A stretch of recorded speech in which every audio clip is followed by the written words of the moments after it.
Saudara-saudara sekalian, seluruh rakyat Indonesia yang saya cintai dan banggakan dimanapun kalian berada. Puji syukur kehadirat Allah Subhanahu wa Ta'ala atas rahmat dan karunia-Nya yang diberikan kepada kita semua. Pada momentum yang sangat baik ini, setelah mendengarkan dengan seksama terhadap apa yang terjadi dalam kehidupan politik kita masa sekarang dan mempertimbangkan segala sesuatunya dengan hati nurani yang jernih sebagai kontemplasi, maka saya memutuskan sudah tiba saatnya untuk berbicara dengan nurani, berbicara dengan tuntunan akal sehat, dan berbicara dengan kebenaran yang hakiki. Dengan melihat persoalan yang kita hadapi akhir-akhir ini, maka izinkan saya berbicara di sini sebagai anak bangsa yang ikut berjuang bagi tegaknya demokrasi Indonesia, juga berbicara sebagai Presiden kelima Republik Indonesia dan sebagai Ketua Umum Partai Demokrasi Indonesia Perjuangan. Saudara-saudara sekalian, keputusan Majelis Kehormatan Mahkamah Konstitusi telah memberikan cahaya terang di tengah kegelapan demokrasi. Keputusan MK tersebut menjadi bukti bahwa kekuatan moral, politik kebenaran, dan politik akal sehat tetap berdiri kokoh meski menghadapi rekayasa hukum konstitusi. Kita semua tentunya sangat-sangat prihatin dan menyayangkan mengapa hal tersebut sampai terjadi.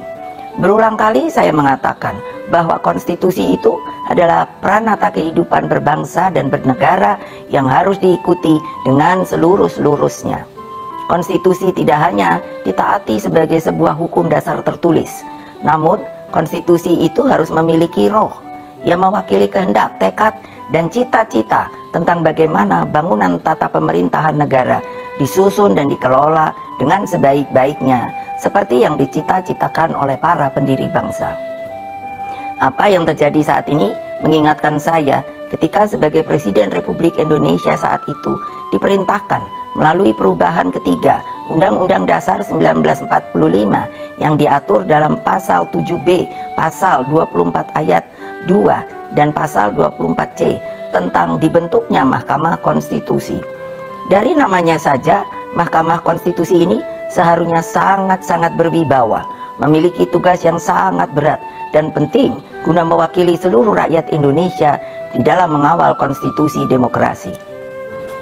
Dengan perannya yang begitu penting, saya sangat serius menggarap pembentukannya. Saya sebagai Presiden didampingi oleh Menteri Sekretaris Negara mencarikan sendiri gedungnya, dan saya putuskan berada di dekat istana, yaitu suatu tempat yang sangat strategis yang disebut sebagai Ring 1, sehingga Mahkamah Konstitusi tersebut harus bermanfaat bukan bagi perorangan tapi bagi rakyat, bangsa, dan negara. Saya ingat waktu itu Ketua MK yang pertama adalah Pak Jimli Asidiki, dan saya sangat berterima kasih atas segala konsistensinya selama ini. Saudara-saudara sekalian, seluruh rakyat Indonesia yang saya cintai dan banggakan, dengan seluruh suasana kebatinan terkait pembentukan MK ini, apa yang menjadi kehendak rakyat melalui reformasi adalah suatu perlawanan terhadap watak dan kultur pemerintahan yang pada waktu itu memang sangat otoriter. Dalam kultur otoriter dan sangat sentralistik ini lahirlah nepotisme, kolusi, dan korupsi. Praktek kekuasaan yang seperti inilah yang mendorong lahirnya reformasi. Semangat reformasi yang berkobar-kobar itu menggerakkan rakyat hingga masuklah zaman demokrasi. Bukan sebuah proses yang mudah, bukan yang indah, karena pada waktu itu sampai saat ini kita masih seharusnya mengenang dengan perasaan hati yang begitu sedih atas pengorbanan rakyat dan mahasiswa melalui peristiwa Kuda Tuli, peristiwa Trisakti, peristiwa Semanggi, hingga berbagai peristiwa penculikan para aktivis, bagian dari rakyat, dan lain-lain. Mereka banyak saksi-saksi hidup yang sampai hari ini berdiam diri. Semua menjadi wajah gelap demokrasi. Praktek kekuasaan yang otoriter itulah yang telah kita koreksi. Maka melalui reformasi, janganlah lupa, lahirlah demokratisasi melalui pelaksanaan pemilu presiden dan wakil presiden secara langsung dan terbatas, serta undang-undang tentang pemerintahan yang bebas dari nepotisme, kolusi, dan korupsi. Apa yang terjadi di Mahkamah Konstitusi akhir-akhir ini telah menyadarkan kita semua bahwa berbagai manipulasi hukum kembali terjadi Itu semua akibat praktek kekuasaan yang telah mengabaikan kebenaran hakiki politik atas dasar nurani. Saudara-saudara sekalian, seluruh rakyat Indonesia yang saya cintai dimanapun kalian berada, jangan lupa kita adalah bangsa pejuang. Kita bangsa yang mampu mengatasi berbagai cobaan sejarah. Karena itulah dalam situasi seperti ini, mari kita kawal pemilu 2024 dengan nurani dan sepenuh hati. Kita jadikan pemilu 2024 sebagai momentum untuk mendapatkan pemimpin terbaik yang benar-benar mewakili seluruh kehendak rakyat Indonesia, mengayomi agar Indonesia menjadi bangsa hebat, unggul, dan berdiri di atas kaki sendiri. Rekayasa hukum tidak boleh terjadi lagi. Hukum harus menjadi alat yang menghadirkan kebenaran. Hukum harus menjadi alat mewujudkan keadilan. Hukum harus menjadi alat mengayomi seluruh bangsa dan negara Indonesia. Dengan keadilan inilah kemakmuran pasti akan bisa diwujudkan. Karena itulah terus genggam erat semangat reformasi itu.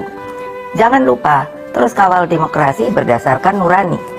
Jangan takut untuk bersuara, jangan takut untuk berpendapat, selama segala sesuatunya tetap berakar pada kehendak hati rakyat. Terus kawal dan tegakkan demokrasi. Itulah kewajiban kita sebagai warga bangsa dan bahkan menjadi keharusan setiap anak negeri dan bangsa agar tidak terjadi kesewenang-wenangan. Sebab kedaulatan rakyat harus terus kita junjung tinggi.